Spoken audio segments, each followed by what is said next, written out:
In the span of a single generation, one nation transformed from a regional military power into a technological force that commands global attention. Its factories hum day and night, its shipyards stretch across coastlines once quiet, and its engineers design weapons once thought impossible to replicate. To understand the 21st century, one must understand what China built and how. This is not a story of conflict, but of ambition.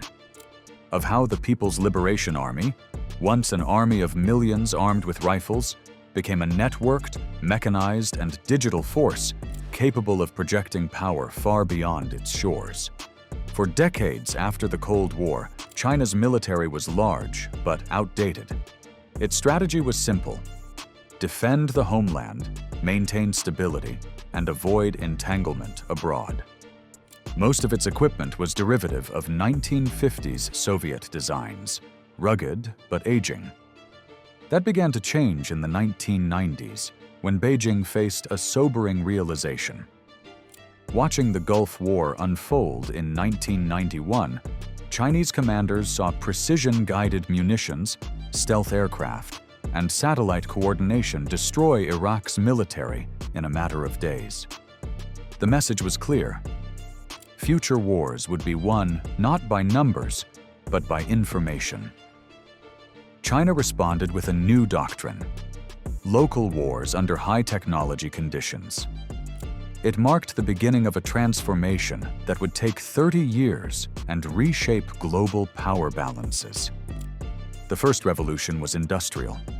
China's civilian economy was already growing at an unprecedented pace, and its leaders understood that industrial power was the foundation of military power. Shipbuilding, electronics, and aviation industries began producing for both commercial and defense sectors. Civilian factories supplied precision tools, computer chips, and composites that could serve military needs when required.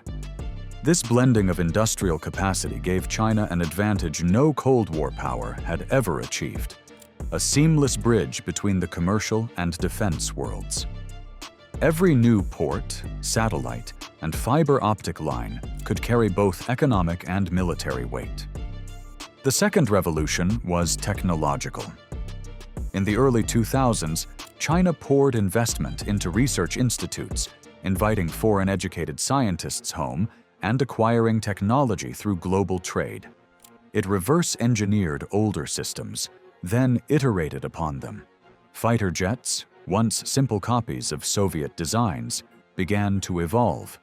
By the late 2010s, aircraft like the Chengdu J-20 appeared, a stealth fighter designed to rival the most advanced jets in the world.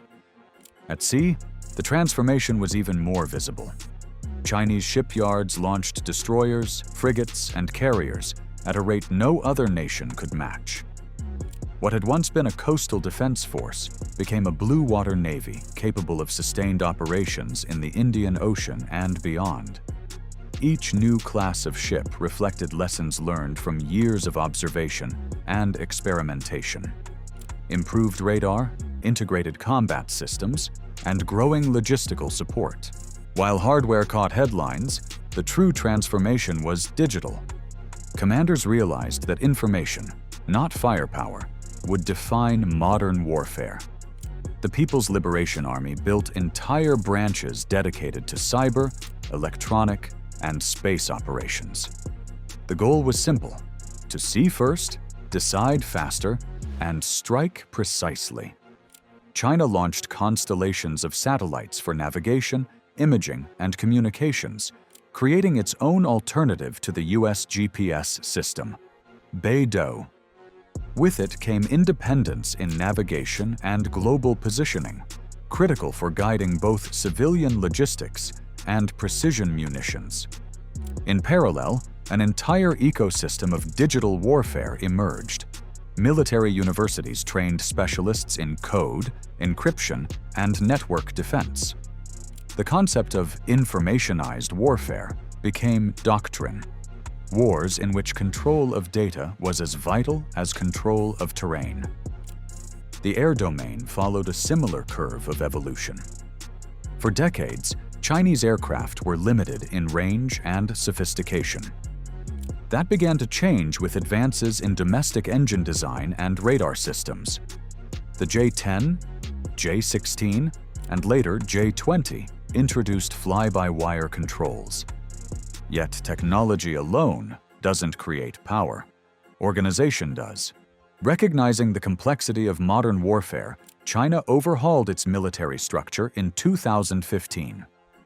The People's Liberation Army moved from 7 geographic regions to 5 theater commands, each responsible for integrated operations across air, land, sea, and cyber. The goal was flexibility, the ability to respond quickly to regional crises or protect overseas interests.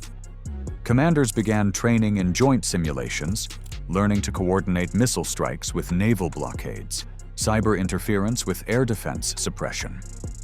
The reforms also streamlined command, reducing political overlap, and promoting merit-based leadership in technical fields.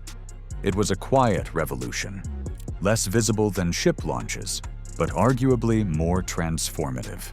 Behind every new weapon and doctrine was an invisible engine: industry. China's military-industrial complex became one of the largest on Earth. State-owned giants like AVIC, Norinco, and CSSC turned out aircraft, armor, and ships at extraordinary pace. Private tech companies contributed software, sensors, and artificial intelligence systems. Where Cold War powers had relied on closed research programs, China built an open ecosystem, thousands of suppliers feeding into massive state programs. Civilian universities worked alongside defense academies. Students moved from coding commercial apps to designing autonomous drones. The result was speed. Concepts that might take a decade elsewhere appeared within a few years. For every prototype seen at an air show, several more were already being tested behind closed doors. But speed brings its own risks. Analysts outside China note challenges in training, integration, and real-world experience. For all its technology, the PLA has not fought a major war in decades. Modernization is ongoing, and combat effectiveness depends on how technology performs under pressure. Still, few doubt its trajectory. With each new satellite, ship, and missile, the capability gap between East and West narrows. In the Pacific, balance is no longer assumed. It is contested. The People's Liberation Army Rocket Force embodies that shift. Equipped with conventional and nuclear missiles, it represents China's strategic backbone. Systems like the DF-26 and DF-41 offer ranges once thought unreachable, supported by mobile launchers and underground networks. Their stated purpose is deterrence, ensuring that no adversary could strike China without consequence. Alongside them, precision strike weapons like the DF-17 introduced hypersonic glide technology, demonstrating how physics itself had become a frontier of strategy. The speed and maneuverability of such systems challenge traditional defense models, forcing others to rethink interception and deterrence alike. At the same time, China's focus on cyber and electronic warfare adds a new dimension. Dedicated units protect digital infrastructure, disrupt adversary communications, and secure command networks. The concept is not to destroy, but to deny, to make information unreliable. In an age where data flows faster than bullets, the ability to manipulate it can decide battles before they begin. The lines between peace and war blur in cyberspace, and China's integration of civilian technology giants into defense planning makes that domain even more complex. Beyond technology, China's leaders envision a global presence supported by infrastructure and partnerships. Ports, pipelines, and railways built under the Belt and Road Initiative serve both commercial and logistical roles. Overseas bases, like the one in Djibouti, provide resupply points for naval operations. Humanitarian missions, anti-piracy patrols, and peacekeeping deployments expand soft power while giving forces valuable experience abroad. This dual approach, combining commerce and defense, defines China's 21st century strategy. Economic strength funds military capability, and military capability safeguards economic reach. It is a feedback loop few nations have achieved so completely. But every rise invites scrutiny. Observers debate whether China's growth will lead to confrontation or coexistence.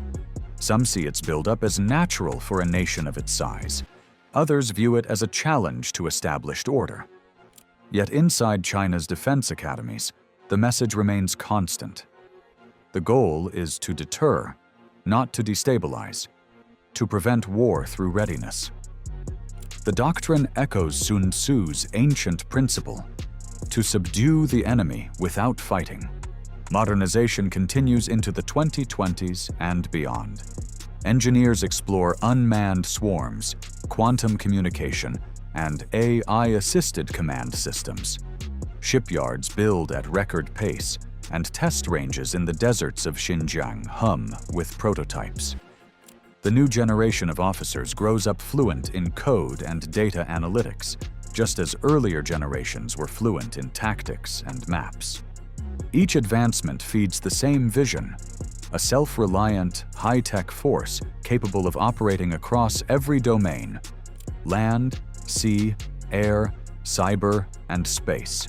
For the world, the question is no longer whether China has modernized, but how it will use that modernization. The answer, as always, lies somewhere between ambition and restraint. Military power is a language, one spoken through exercises, deployments, and posture. Every satellite launch, every carrier trial, every new radar array is a sentence in that evolving conversation. And the conversation has only begun. To look inside China's war machine is to see not aggression, but evolution, the industrialization of ambition. It's a reminder that the nature of power has changed.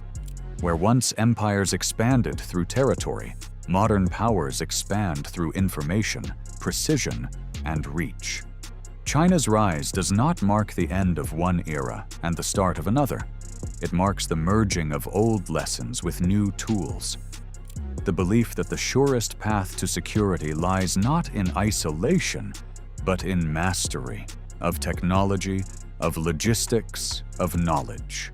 In the end, the story of China's modern military is not about weapons, but about transformation. From factories to orbits, from shipyards to silicon, it reflects a nation learning to wield power through design. The 21st century may not belong to any single superpower, but to those who understand that innovation itself is the battlefield. And in that battle, China has already taken its place among the giants.